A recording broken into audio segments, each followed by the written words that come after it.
Before we begin, I just want to make it clear that any support I present for the Death Battle show, crew, and overall ecosystem have nothing to do with all the going on surrounding Rooster Teeth. I personally believe that you can watch the shows and support the wonderful, talented, and kind creators behind them while still being detached from the company that's, to put it nicely, fucking disgusting. Just wanted to get that out of the way. Now let's get the show on the road.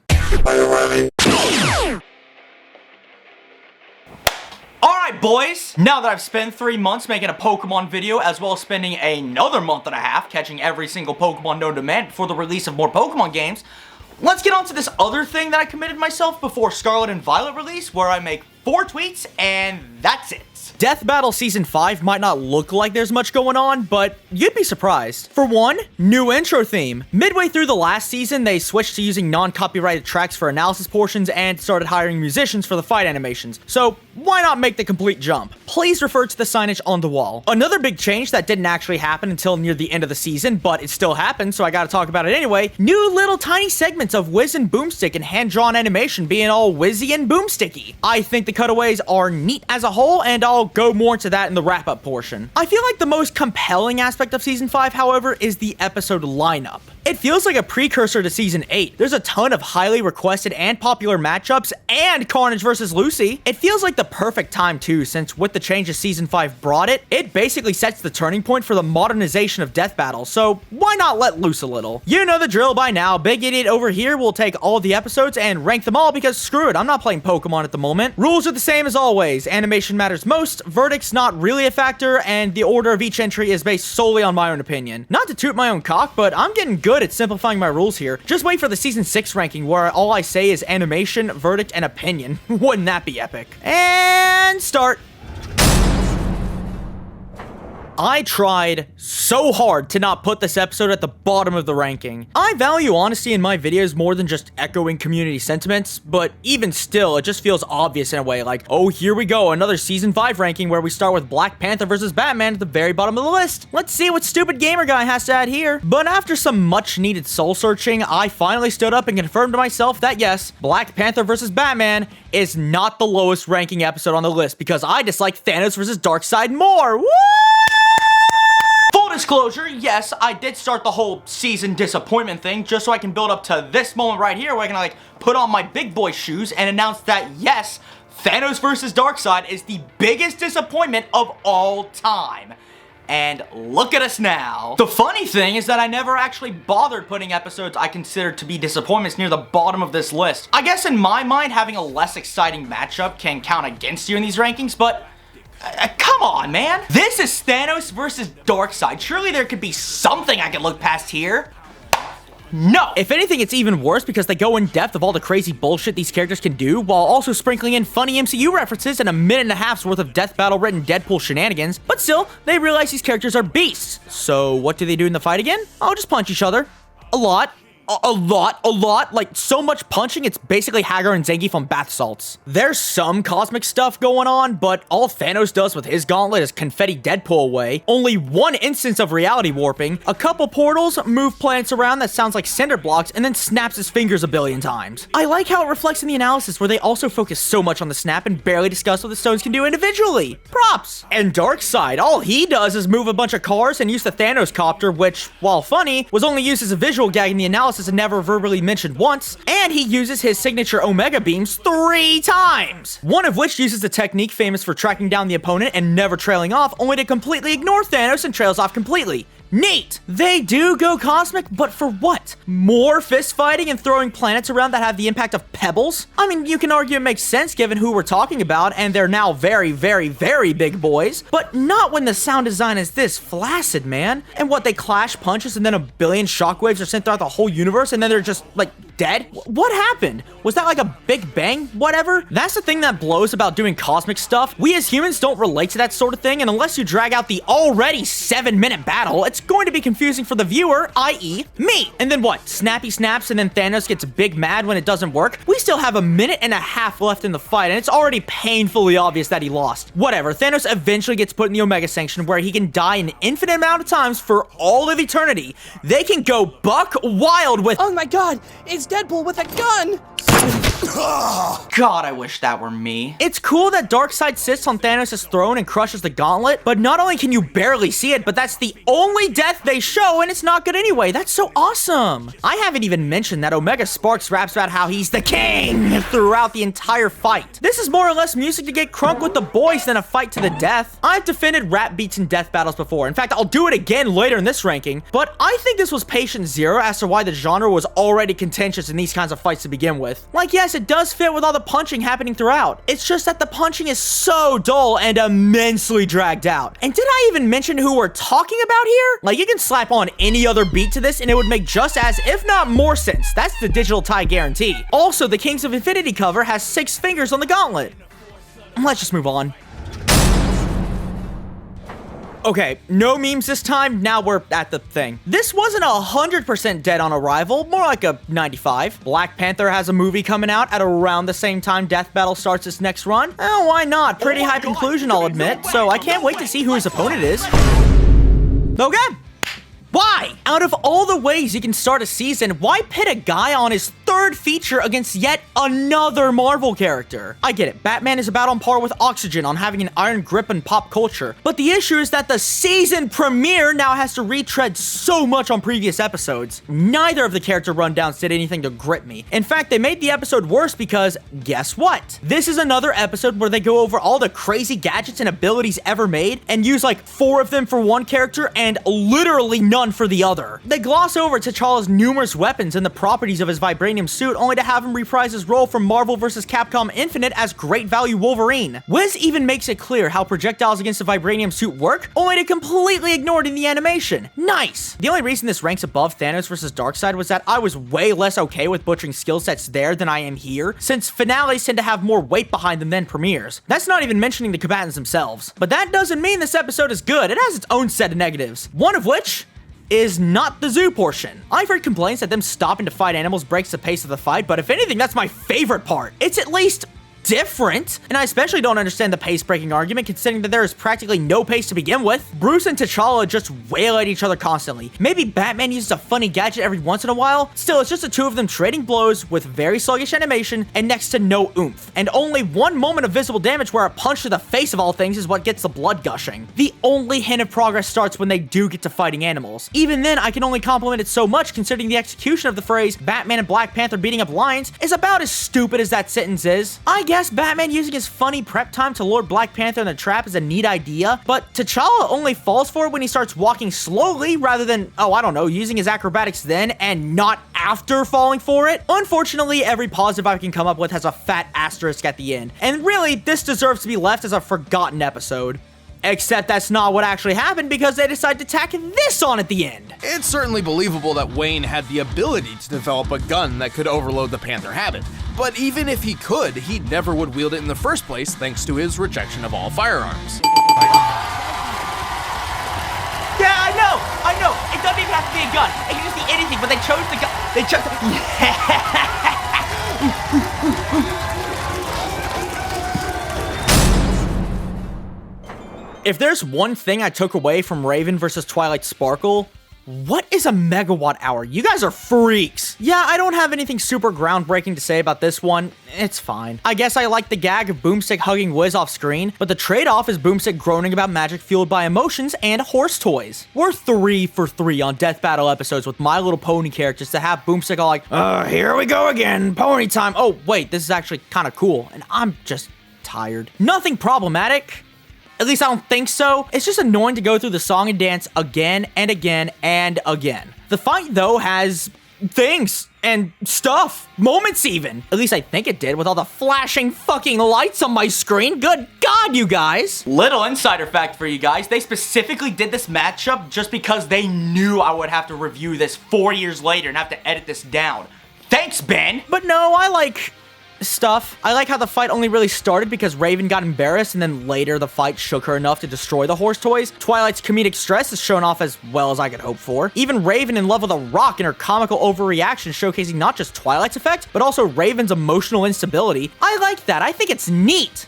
But yeah, in terms of actual fighting, when it's not pushing epilepsy to the limit or this weird-ass melee combat, it's okay. Though the ending, while a neat way of subverting expectations, thinking Twilight was gonna win, not only was the most damage done being just a horse-shaped hole in the ground and some burnt grass, but it's not really clear how the Soul Self went from dissipating after Raven turned into a pot to suddenly all the way in Who Knows Land ramming at Twilight for the kill. That's rather weird. There's probably a good explanation and I'm just stupid, but I'm gonna pretend I'm not and move on to the next entry.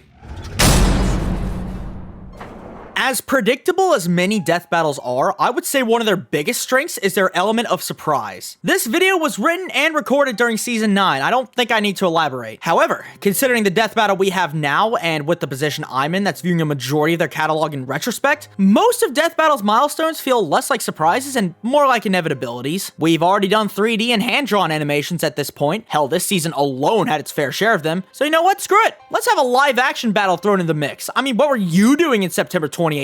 I doubt most of us would have given a single shit about Nightwing vs. Daredevil happening if not for the fact that it's a live-action fight. I mean, it's two dudes with funky gadgets, and both have shown to work insanely well in live-action, so I think they picked the best first choice. And for what it's worth, it's fun to watch, and Mohawke are hands down the best choice for the job. Nightwing and Daredevil have a ton of fun back and forths and flippy dippies all over the place. You can tell by watching it and the behind the scenes that the folks at Mohawke were all about this fight and working with the death battle team. They even had so many other fun ideas that unfortunately had to get cut, and this is where the issues begin to pile up. Not for the stuff that had to get cut. No, I don't think fighting on a rooftop really would have changed much. I more or less mean all the limitations of live action really show themselves. You see, the benefit of having sprites or 3D models or hand-drawn animations is that they can't hurt you. Theoretically. Clearly, the Mohawke team are uber talented people, but I'm sorry, this fight just screams two people trying desperately not to literally hurt each other. It'd be stupid if they did, but even despite some neat choreography, there's almost no instances where it looks like one guy is trying to beat up the other. It almost looks like they're dancing. Yeah, I know of the quote about some of the best fights feeling like dancing, but this fight really pushes the envelope. Granted, the few blows that actually are impactful, like Daredevil getting his shoulder dislocated and Nightwing getting bonked in the head a couple times, are pretty cool.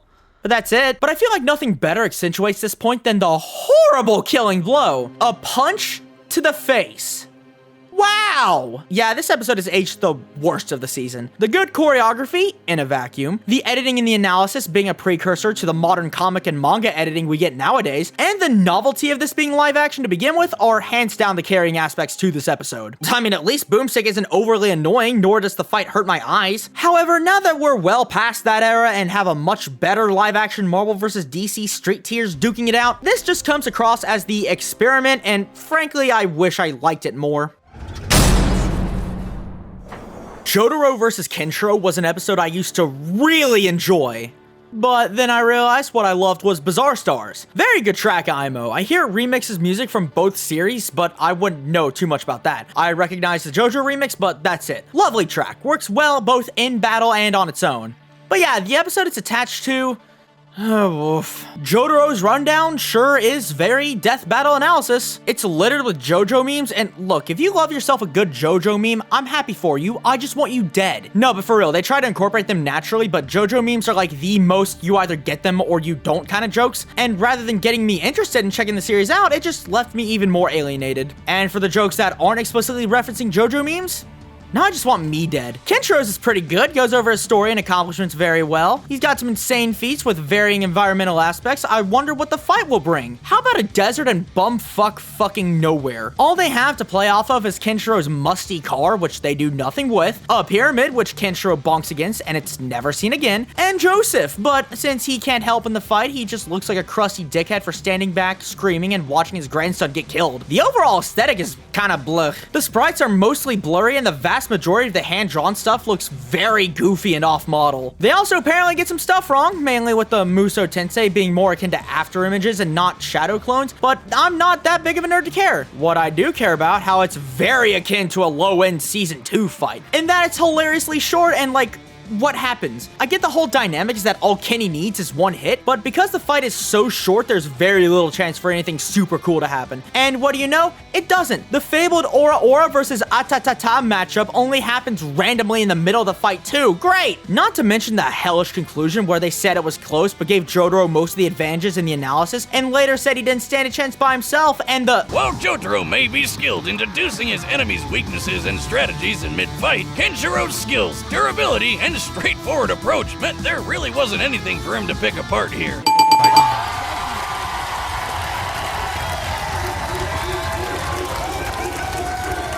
The only two reasons this isn't like bottom 3 are, again, the track, and the death is really good. The reveal that this random scuff managed to land as Jotaro friggin' explodes? I'm glad the absurd body horror was at least faithful to the series, but what wasn't faithful was that they never got Kenshiro topless in the fight. All I wanted to see was another man's titties, and I couldn't even have that death battle? Crash vs. Spyro is a weird episode to look back on, and I don't mean that positively or negatively, I mean it weirdly. They use everything for Crash and composite them together. Technically they do the same for Spyro, but the way they clarify that is bizarre. They specifically use the Legend of Spyro guy, and yes, I do think their reasoning is fair, it's just, again, weird, considering the title doesn't specify that, though if it did, wouldn't really make it better. Plus, hindsight kind of screwed with this one with all the hyper-specific versions of characters they'd use later in the show, so this one just kind of looked haphazard. There's other bits in the analysis I could go in depth, like how Boomstick might be a closeted furry, but that's not what you want to hear me talk about now, is it? Crash isn't really dumb, he just lacks communication skills. He actually shows many symptoms of autism. I'm so glad I put on this band-aid before recording. Some people think this theorization is neat, others think it's not neat, like quite unpogger if you will, which I mean, I totally understand either side. As for me, I think it's a neat idea to connect mental illnesses to video game characters. Hell, there are millions of real-life studies out there that do the same thing. But when you consider how often Crash is called stupid and dumb and stinky in game, and then try to apply these diagnostics without any official developer statements or psychological studies on screen, and then have Spyro's first line in the animation calling him weird? Jeez Louise, Crash, can't you just be normal? Anyway, on the note of the fight, you have one goofy guy fight a relatively level-headed flying guy, have the flying guy put a lot of pressure only for the goofy guy to use various gadgets and even take the fight in the air as well, only for the death to just kind of happen? Yeah, this reminds me a lot of Luigi vs. Tails, except instead of being complete stinky poo-poo garbage, it's just okay. There's a lot of positives unique to this episode, though. Torian, you know, the guy that animates a lot of human people slapping each other around, really demonstrated his talents here. It's a lot more colorful, and he pulled off Crash's goofy demeanor and Spyro's four-leggedness very well. They even animated this shot of Crash dodging Spyro's fireballs in the style of the games, and I think that's cool! Crash even does Ken's Guren in Jinkaku, because the world was desperate for a parallel between Crash Bandicoot and Ken Masters. My god, they made it work! But I didn't just bring up Luigi vs. Tails for the hell of it, because those comparisons and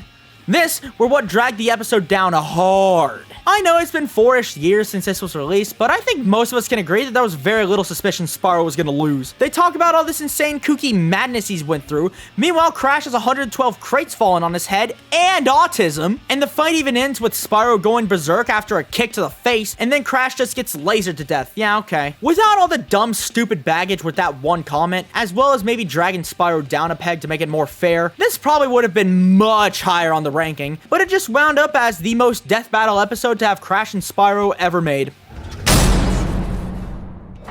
Sora vs. Pit was an episode I don't remember being too great, but that's not because it was terrible, I just didn't remember it. Don't get me wrong, it's a really solid episode overall, but I say that in a this is the most 7 out of 10 death battle episode kind of way, you know? It was nice to hear Wiz and Boomstick talk about Kid Icarus and pointing out the dumb aspects of it in an endearing way and not like Ragnar vs. Soul. The fight, for what it's worth, also has a lot of positives. I like how the environment mixes the Olympus Coliseum and Skyworld. It makes sense visually and works for both combatants given how iconic they are in their respective series, and taking as much advantage of their aerial mobility as possible. The sprite work is really well done, and all I gotta say is that Pablo Picasso has been real quiet ever since this frame of Sora vs. Pit was released. The voice acting was also phenomenal. Bryce Papenbrook as Sora works well for the character, and of course, Justin Briner is the episode's highlight with his Pit performance. He's the Deku guy. If he gave a bad performance for Pit, you'd see a lot more studies about how Sora vs. Pit and depression are linked. And for once, it was nice to see a character mostly used in their Smash representation while still allowing some extra goodies because that's what fun is all about. So after such high praise, why isn't it any higher? I mean, all the good stuff is good, and even I'll admit this episode was way better than I remember it being on my first few watches, but it's just kind of standard in a way. Nothing is super awful, though it is lame as hell how Pit with the Great Sacred Treasures did significantly worse than his base form and other final forms that got stomped like Final Bison and Night Terror. It also kind of reeks how the fight just stops. Still, nothing is like blow my pants off amazing. Except for this, which, hey, in all fairness to Picasso, he might not get around to that art response anytime soon. Trying to find their limit was like looking for a needle in a haystack, but nobody remembered to put the needle there in the first place. Doctor Strange versus Dr. Fate is another one of those episodes where they go over a million, billion, trillion things that both combatants can do, so of course they don't use most of them in the fight. And sure, we're not done yet with episodes that follow this very unepic trend, but if you couldn't already tell, we're at the point in the ranking where each battle has enough going on in them to where it's now a side note rather than a flaw. Yeah, there's some hand-to-hand moments sprinkled in throughout the animation, but it's at least not sluggish, nor does it go for an eternity. Fate punches Strange as he bounces around all across the screen as an opening combo, and Fate also gets one punch that's more used as comedic effect. It doesn't overstay its welcome, it does its thing, and gets on to the next moment, and that's nice. And even then, there's at least like some variety in spells to where I can't be giga-fussed or anything, but it all comes together when they're in the Serpent's Dimension, which I have to say is a really sick setting. Not something I would expect, but totally welcome. Strange calls out Fate's weakness, only to have Fate pull a Know You and cook up a cosmic gender, and this is the overwhelming presence that true dark side blushes over. Strange is backed into a corner and only has one way out, but it only further accentuated how truly fucked he was from the start. Gotta say, really funny how Strange died by disintegrating in a death battle that was released a month after Infinity War. Although, what was going on with his limbs getting vaporized except for his right leg? Was he just built differently? What does he have that I don't? But yeah, a solid episode that doesn't get a lot wrong, except for the Boomstick dad joke in Fate's analysis, and that just sealed the deal for me right there. Like I've alluded to so far, Death Battle Season 5 primarily focused on the top 10% of requested matchups. So how funny is it that they still decided to throw a couple curveballs at us, and the episode I joked about in the beginning being the outlier ended up being the gateway to the halfway mark of the list, because fuck me specifically, yeah? The funny thing is that Carnage versus Lucy was probably the best outcome possible when you think of the phrase Carnage in Death Battle, considering his other two most popular opponents either had a much better opponent or shared the common denominator of being red. The analysis had a Boomstick dad joke not even 2 minutes in. I'm about to risk it all right here now. But nah, it's typical analysis flair of story synopsis and versus junk, so thumbs up from me. It could have easily been a train wreck too, considering how elfin lead is, and they had to censor B-roll of Lucy naked. Saying that sentence just set my life expectancy back by 5 years, but you get the picture. The fight is a quirky one to discuss, mainly because it has all of the ingredients to make a 4 out of 10 experience. Carnage gets mollywopped throughout the whole thing, while Lucy barely moves around. Yet at the same time, Lucy doesn't land any meaningful hits on Carnage either, thus not a whole lot happens on the surface. Plus the death kind of blows, it just comes out of nowhere, we don't even see Carnage get vaporized because of the distance shot, and the fight just ends. Okay, and here's the funny moment where I explain why it's all actually pretty good, except for the death that's still poo-poo stinky. Now we can all agree Carnage getting kind of stomped is unfortunate, but I'm not gonna lie, Wiz, I don't think that means he performed poorly by any means. He doesn't care that Lucy's pushing his shit in. He knows he can regenerate from almost anything and that all he needs is that one fatal blow. He needs her to get her guard down to clinch the W, which leads to my favorite aspect of the fight, the subtle shifting dynamic between the two. When they start duking it out, Lucy is portrayed as this stoic demon, consistently shrugging off Carnage's attacks while he's left confused and frantically trying to find a way around. But that slowly changes as Carnage is now starting to shrug off Lucy's own defenses and is dialing up the aggression, while she is now caught off guard and has to play catch up. I love this because it communicates how they're both terrifying demons in their respective worlds, and having a moment where one gets to act as such towards the other and vice versa is way better than just having them both be stone cold killers towards each other throughout the whole thing with no variation. Couple that with the bone-chilling raining atmosphere, those slick piano melodies and chorus of Carnage, and phenomenal voice performances of both combatants, and you have yourselves a recipe for the surprise of Season 5, fellas. But if it were Carnage versus Darth Maul instead, it would have instantly shot itself to the top of the list, no questions asked. Apparently, this episode is yet another exception to the whole highly requested matchup thing, but honestly, Leon Kennedy versus Frank West makes way more sense than a decent chunk of the matchups that actually were highly requested, so dub me a fool, I guess. Analysis portions were mostly solid, but there's another Boomstick dad joke around the 3-minute mark. I'm getting sick of this shit. And they also cracked a joke about Stephen Hawking's death 2 months after the fact. I'm not gonna pretend I'm much better, but ouch oof. As usual, the fight is where I can let most of my grievances aside. You gotta love where my limits are. I love how this fight essentially acts as Leon being a Dead Rising boss by showing up out of nowhere to give Frank shit and then bam, starts fighting him. Meanwhile, Frank gets to act as a Resi boss by showing up with all these insane abilities in multiple forms that would be out of any ordinary man's league, and even gets finished off by the most iconic final kill in the Resident Evil games. They give both characters just enough to work with. Mainly Frank because he's the funny arts and crafts guy with all sorts of kooky weapons, but it hits that nice area of veritable versatility and not being overwhelmingly hard to keep track of. And it leads to some pretty epic interactions. But hands down, the best one is this. Wanna bet? I've covered wars, you know. That's nice, but I fought in them. Now, I may be overhyping this one, but that's an I've been playing human tier line right there. Holy moly. They also get a moment to fight some zombies, and this is way better than Black Panther versus Batman fighting zoo animals by complete virtue of this not being Black Panther versus Batman. It's thematic for both combatants, and it adds a wee little bit of tension given the scenario. Pretty cool. Frank then gets in his refrigerator suit, and usually the ice puns would bother me, but I get the vibe that even Frank knows he's being obnoxious, so I can let it slide. What I can't let slide is the death. The build-up is cool. God damn it. Leon frantically finding a way to get out of the tornado to get the W is nice and neat, but Frank just stands there and gets exploded, then bing bam bop, that's the end. Son of a bitch. To be honest, the only reasons this cinch a spot above Carnage versus Lucy is that I like goofy Frank, and I didn't feel like I needed to walk on eggshells with this one. Mostly. But who knew the hardest decision in the whole ranking was between number 8 and number 7? Good going, me. I've already discussed the many reasons this is one of Death Battle's most notable seasons, but one thing I didn't mention is that there was inherent hype based solely on the fact we were going to get Death Battle's 100th episode, and all of our minds were racing. They could have done any of the humongous legacy matchups like CRWBY versus Mohawke, or Bugs versus Mickey. Fuck, maybe even Galactus versus Unicron. So let's do Mario vs. Sonic again. I'm of course joking. This was the best outcome. Death Battle's methodology has changed drastically since seasons 1 to 5. Plus, you run the risk of overshadowing the season finale if the matchup is strong enough. In this case, I wish it did, but details. The main celebratory aspect of this one was getting to see live footage of Boomstick's death. It was basically the dream face reveal of Versus, except it was welcoming and not a blight to my Twitter feed for 16 hours. The analysis was pretty good. I like that they went into way more detail for these characters, had some good jokes, had a joke about Sonic having STDs when they listed his age as 15, oops. The fight is, well, I'll be honest, a mixed bag. Not a fan of Mario picking a fight out of nowhere, but Sonic was also a cocknose and decided that share was his even after Mario set it up. Also, the idea of a douchebag Mario in a hand-animated style is, well, let's just say it's kind of difficult to look past. This is another case of them mentioning a billion powers while only really using 3 or 4, so that's also kind of a downer. They even completely gloss over Super Sonic, which I get because it's not his most powerful form, but that would be like if they brought Vegeta back with all his new forms in Super, but instead of using his iconic piss hair, he just went straight to Blue Evolved after like 3 hits.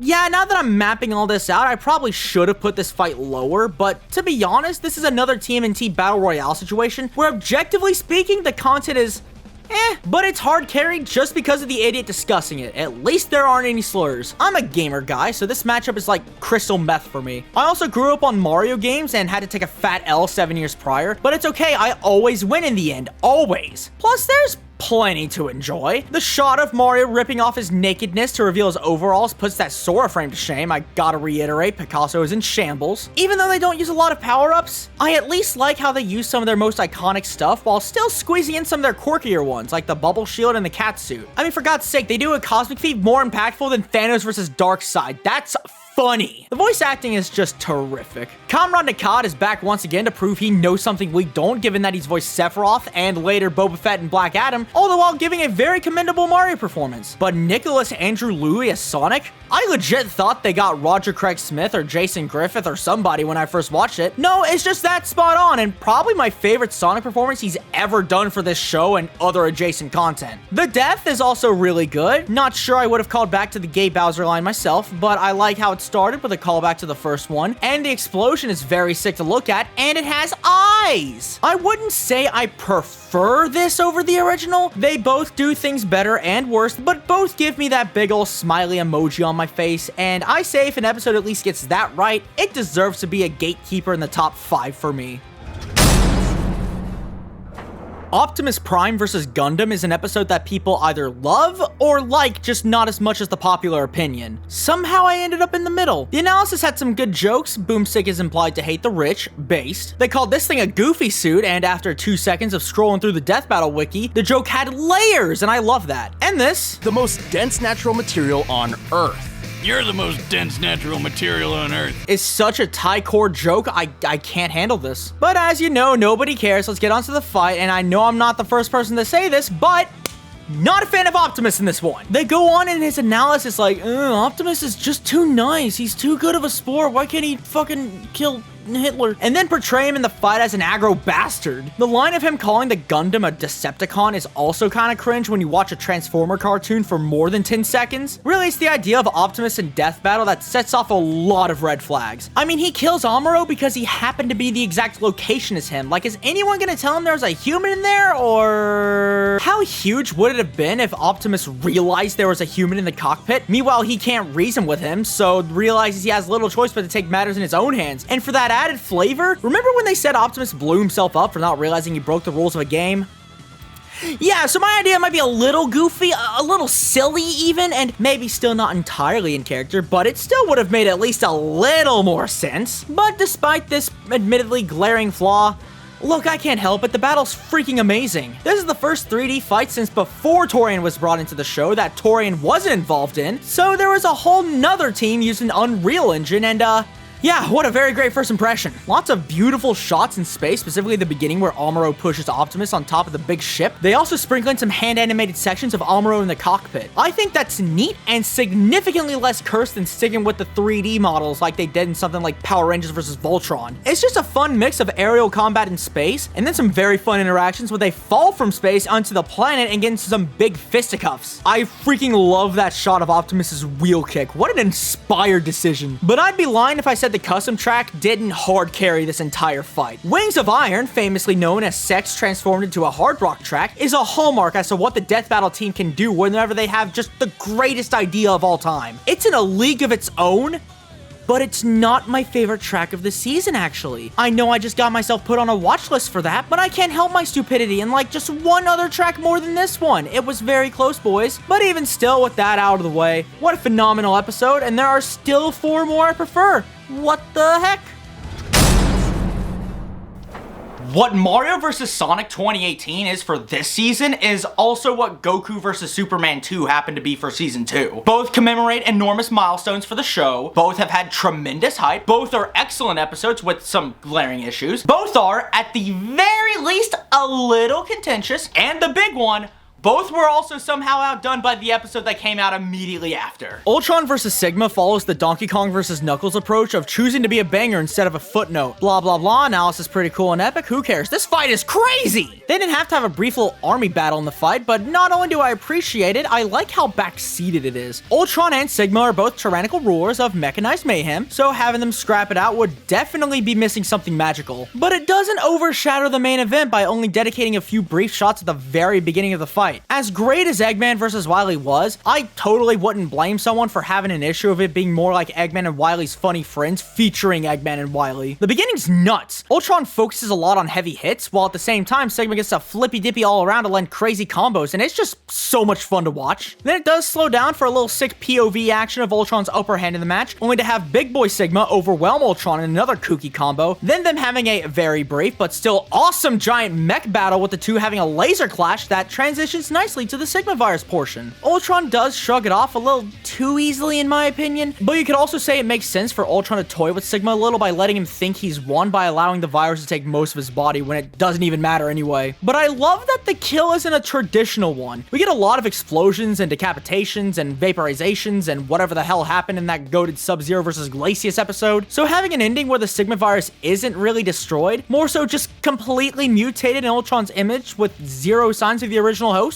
like that's kind of horrifying if you think about it more, which is why it's epic. Plus he rallies all the boys together. That all have Ultron heads. I honestly never noticed that until just this moment of me making this video, and it looks a little goofy, but neat. Voice acting is, of course, great. Austin Lee Matthews captures both Ultron's intimidation and unhinged bloodlust exceptionally well, and the Supreme Overlord of Ice as Sigma, huh? Well, whoever this person may or may not be, yeah, Sigma's performance is pretty much flawless. I haven't even mentioned the track. Do you know how I said Wings of Iron is not my favorite track of the season?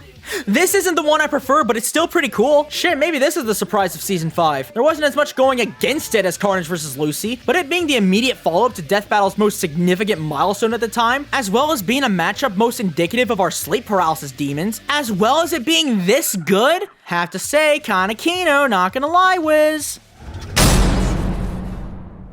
He's like a living helicopter of pain. I wouldn't mind taking a ride on that. Okay, Ryu vs. Jin might not be the most accurate episode on the block, given how certain feats were given another look-see and all that, but this episode still fucks. The analysis had a lot of not funny moments, but Wiz calling Jin stupid for killing Ogre rather than interrogating him for killing his mom is somehow really funny, so you know, pass. Torian's done some fantastic work for the show as the primary 3D animator, but over time things changed, so he had one last project in him before he went to work on Genlock.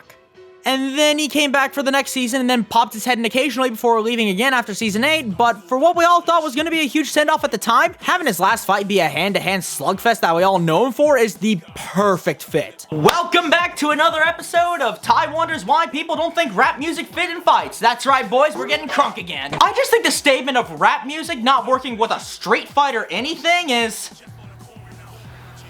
well, I also get that Fight Like a Devil might be off-putting considering it's more dramatic and low-key with all the strings and shit, but this is not the kind of fight that looks like two friends having a gay old time. They're in an empty-ass dojo with nobody in there except for them. Hell, Jin's part of the Mishima family, and those guys are psychos. Both of them got the darkness inside, so it's not like an upbeat track will do anything for the tense atmosphere this fight already provides. With that said, holy shit, I love the tone of this fight. It just feels different given the other upbeat, or upbeat adjacent, Street Fighter episodes that we've had. But this totally makes sense for a Tekken character. Very few words are spoken. Hell, they didn't even hire any voice actors. They just used already existing voice clips from official media. Just two dudes who've been through it all, scrapping it out, while their evils within slowly bubble up until they are unleashed, causing much of destruction. Given that it's a Torian fight, of course the hand-to-hand combat is very nicely animated. Fun choreography, especially with Ryu using his parry to basically all of his specials back to back to back is so fucking cool. Then Devil Jin does his flying Devil Jin thingy, and now they're in the vault from RWBY. Okay, kind of a quirky choice given that it wasn't long after that big fight of the show at the time. Am I gonna say this fight is just as good as Raven vs. Cinder? No, of course not. That'd be ridiculous because I think Ryu vs. Jin is way better. That other fight is good too, but it doesn't have the impact and especially not the dramatic feeling of it all. There, it just looks like the two of them are throwing stuff out to make it look nice, at least relatively speaking. When Evil Gamer activates, the music changes to this ominous chanting to reflect that, oh god, things are gonna get a little crazy. They even repeat the routine of fighting on a falling boulder and like, god, this fight is so good! Everything about this fight is damn near perfect.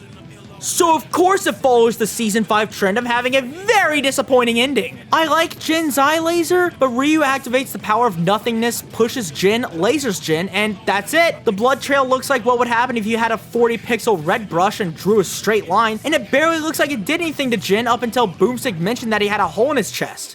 Sure. Also, why is Ryu's belt light purple? This is so insanely out of character that it's almost offensive, and it sucks wieners! Whenever I make these goofy rankings, I like to watch other people's content to get a feel for community opinion, and this was a fight that didn't rank well, anywhere near as high as I have. Now, those rankings are kinda oldish, and over time, more appreciation for this one has been bubbling up. Fuck, it started as a pretty underrated episode, and I've heard some people question whether or not it might be overrated. And to that I say, you all have no idea. I've loved Roshi versus Jiraiya the whole time. Despite the connections that Roshi and Jiraiya are the mentors to the biggest heroes of their respective worlds, and that they just so happen to love sex, I like how they also acknowledge that they're just overall cool dudes and have ended both their segments off by acknowledging their legacies and what they all leave behind for their students. It's neat. Though it is kind of weird for Boomstick of all people to comment on the perviness of these two, not in the least bit, where Right, so the fight itself is just so damn fun. Setup is a little wonky considering I don't believe Jiraiya would be this gung-ho over his book, but I totally believe Roshi would be upset over no pictures in Jiraiya's smut. But other than that, yeah, this is a straightforward fight, all things considered, but when it gets right, it gets super, super right. It's refreshing to have a more grounded battle like early Dragon Ball and Part 1 Naruto, and the intelligence and might of both are shown off pretty well. I also like the escalation of it, where they go from fighting in a store, then busting out some of their more saucy techniques, and then go batshit and throw out their strongest attacks in an epic old clash that I hope we don't get another Rasengan versus Kamehameha clash, dear god. Gamabunta's even thrown in the mix, and it's hilarious how quickly Roshi deals with them and Jiraiya's expression, and the reveal of Roshi fighting a clone the whole time, and that shot of Jiraiya's Sage Mode zooming out from the beach. It's just so sick. I'm not selling my opinion as much on this one, but hey, I watched Dragon Ball when I was a wee baby guy, and I'm a giga Naruto fan, and seeing a fun battle between two of my favorite characters with bright colors and many of my favorite moves thrown in there gives my brain happy juice. And yes, Turtle and Toad is my favorite track in the whole season. Okay, look, it's not my fault for having such a mid-opinion. It's freaking epic as a background track and something to listen to on its own. Nails the shamisen strings of Naruto, the edge of Dragon Ball, and just the overall tone of a battle on the beach. I was so close to making this my number one, so of course the death is lame. I like the concept, Jiraiya trapping Roshi in the genjutsu that took me like 40 million takes to say, so I'm not gonna say it anymore, only for it to not matter. But of all the ways they could have done it, Roshi just dashes at Jiraiya and just lets him get himself killed rather than moving 2 feet over. Cool, but it ends in a Roshi laugh, so never mind, back to a 10 out of 10 you go. With running a show about two funny guys fighting to the death, naturally you want to put in a decent chunk of planning. Even with that in mind, sometimes things just fall through, like maybe an episode gets delayed. Or something else comes up. Do you ever get drunk at a party one night and decide you want to hand animate one of the best fights in all of death battle history by yourself? Yeah, totally. Because that's precisely what happened with Samurai Jack versus Afro Samurai. Oh my fucking goodness gracious. The analyses definitely had some jokes here and there, I don't think anyone would disagree, but it covers their stories and feats very well. This I think I smell math coming. is the kind of Boomstick dialogue that most Boomstick dialogue wishes it could compete with. There might be a Boomstick dad joke here when he looks at Scotsman and like, oh hey, reminds me of someone, but I can't put my finger on it. But given that he has the gun leg, I think Boomstick just saying that they look alike would be 800,000 times better than it being related to his dad. But man, just... man. Of course the animation's some of the best among other hand-animated battles because it would be silly to say Luis is anything less than a god. It's a little on the short side, sure, but again, one guy, one animation, one alcohol to start it all, I think I can give it a pass. It's one of only a few instances where the weapons feel as volatile as they should be, given how the only blows they land deal minor clothing damage at best and absolutely fuck this man up at worst. Not even mentioning that they spend most of the battle on a rinky-dink bridge that could break any second now. They both have solid character moments too. Jack's nobility and Afro's dirty tactics are shown not just through their choreography, but even this neat little moment where Afro compliments Jack's jumping skills and Jack being kinda modest about it, only for Afro to remind him of the battle they're having immediately. It even does what Jotaro versus Kenshiro couldn't and gets a couple dudes shirtless. Now that's what it's all about! While not my favorite, this track is up in the echelon of instrumental tracks. It nails that good old shamisen style again and hip-hop beats that you would expect out of both series, and incorporates well into the fight with that jump bit and of course, the godlike ending. Look man, it's just perfect. Jack kicks Afro's sword out of his hand that causes the entire bridge to collapse and Jack falls off the cliff. The shot of Jack seeing Afro swinging down through his shadow, the music swelling, the tension as Jack finds the perfect moment to swing, and then the silence to reveal Jack losing his whole arm as he screams in agony, only for Afro to suffer even more damage as Jack gets one last slash combo and hands down the best death of the season and among the best deaths in the entire show. Everything from the music, cinematography, choreography makes this one of the best one-stroke duels ever. Of all time, like even outside of Death Battle. And of course, the cherry on top of a Jack victory is the remix of the ending title card. I love it. Even if it ended up spoiling the outcome since it's part of the track and usually Death Battle tracks are up on YouTube before the episode comes out proper. But I never knew all that at the time, so I was safe because I win! Death Battle Season 5 is pretty good. Death Battle had been on a bit of a recovery path since Season 3 came in and did its Season 3 things. Season 4 was absolutely an improvement, but was also a weird time for Death Battle given the change in aesthetic and research methodology, plus the polarizing quality of each episode. Like, one episode could have been a banger, and then we'd get hit with a Venom vs. Bane and I'd feel sadness again. And Season 5 was about to keep trudging along this rocky path after the first chunk of episodes ended up being mediocre, but they eventually found their stride and would deliver banger after banger after banger, then a finale I couldn't fucking stand, but we all have our moments. Animations began to have teams of animators rather than just one guy and maybe a handful of support. We'd get more experimental with the existing styles of sprites, 3D, and hand-drawn, even introducing one brand new style into the mix with live action. Season 2 may have brought more growth for notoriety, but Season 5 is where we'd see substantial technical growth, at least since Season 2, rather than just riding the tide and seeing what happens like how Seasons 3 and 4 felt. Admittedly, this is also where analysis portions kind of start to blend in for me. Don't be surprised if my reviews for future episodes aren't as comprehensive anymore, since there's so many ways I can say they covered the characters pretty decently, or Boomstick talked about his dad again, I'm gonna go eat a jar of cement mix. But the one change I don't think anyone could have expected: the cutaway gags. Look, on the whole, they're about par level. We have a handful of gags that actually make me laugh, and a handful of them I actually would prefer to eat a jar of cement mix. Sure, with most of the gags being slapstick, sometimes they would work best off screen since, you know, less is more in that kind of conversation. On the whole, they're okay, but they deserve to be around. Death Battle would not be Death Battle without Wiz or Boomstick. They're more than just hosts with wacky voices, they're characters. Sure, they would do things with the characters where I'm more ready to stick my dick in that cement mix, but it helps make Death Battle stand out. They make Death Battle basically the versus show, and it played a big part in shaping this community full of passionate versus debaters, mutual viewers, fuck, even other aspiring content creators to make their own shows. Wiz and Boomstick may not have been the first online versus people, but they helped popularize it. Seeing their wacky antics on full display helped solidify their place in the online zeitgeist, like a good formula of cement mix would. Good metaphor me. Anyways, hey, thanks for watching. Remember this? To think I'm now halfway done with these Death Battle rankings, at least as of right now, while Season 9's still going on. Fingers crossed.